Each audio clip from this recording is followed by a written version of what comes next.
I appreciate your comment that it is time to re-examine the third-party regime in our Elections Act. But my question is about the way that your office interprets the laws that we have in place already. You stated here today, and you said this in your annual report as well, that a third party can use foreign contributions to fund activities that do not include the transmission of election advertising messages. This includes carrying out election surveys, setting up election-related websites, and using call services to communicate with electors. But I would like to point out that Section 331 of the Canada Elections Act states, no person who does not reside in Canada shall, during an election period, in any way induce electors to vote or refrain from voting, or vote or refrain from voting for a particular candidate unless that person is Canadian, a Canadian citizen, or a permanent resident. So with that section in mind, how is it that you are saying that it is legal for foreign entities to participate in election-related activities?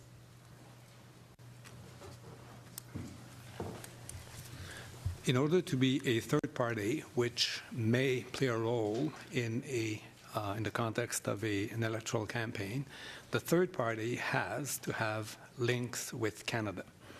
If you're dealing with a company, for example, it has to carry on business in Canada. If you're dealing with an association or a group of people, the person responsible for that group or that association has to reside in Canada. And it applies also to Canadian citizens and permanent residents and so on. So to the extent that we are dealing with third parties that have a place of business in Canada that are, let's say, Canadian, then the role that they play is a role that is, under the Act as it currently reads, a role that is quite legitimate. So I am a registered third party. I'm a third party of one Canadian, and I can receive, from what I just heard you say, I could take a check of $10 million from Saudi Arabia, from Iran, from China. I can take any amount of money from a foreign contributor, so long as I, a Canadian, am receiving it.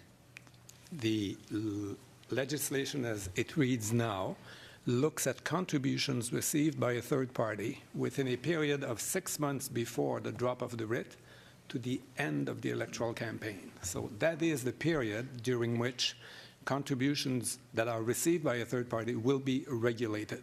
But there's an obvious loophole there, which is if I take the contribution 6 months plus a day and I, save it until the writs drop, I'm now using unlimited foreign funds because there is no restriction on the amounts. And I can use that for my election activity.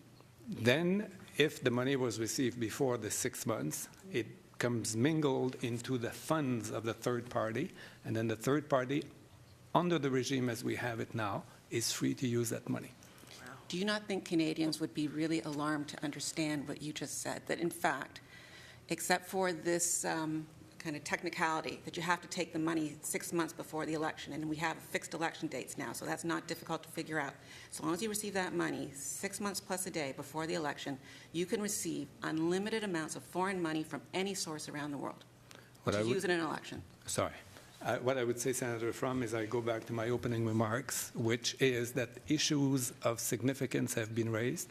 The one that you raised is one of those, which, in my view, deserves Parliament taking the time to looking at the situation, trying to understand what has happened, what is likely to happen, and then take measures in a way that would, as we discussed with Senator Baker, that would ensure that there is compliance with the Charter and other values, and then decide what to do. Keeping in mind, again, that the Supreme Court of Canada said that the objective of maintaining a level playing field is for them a very important objective. Okay,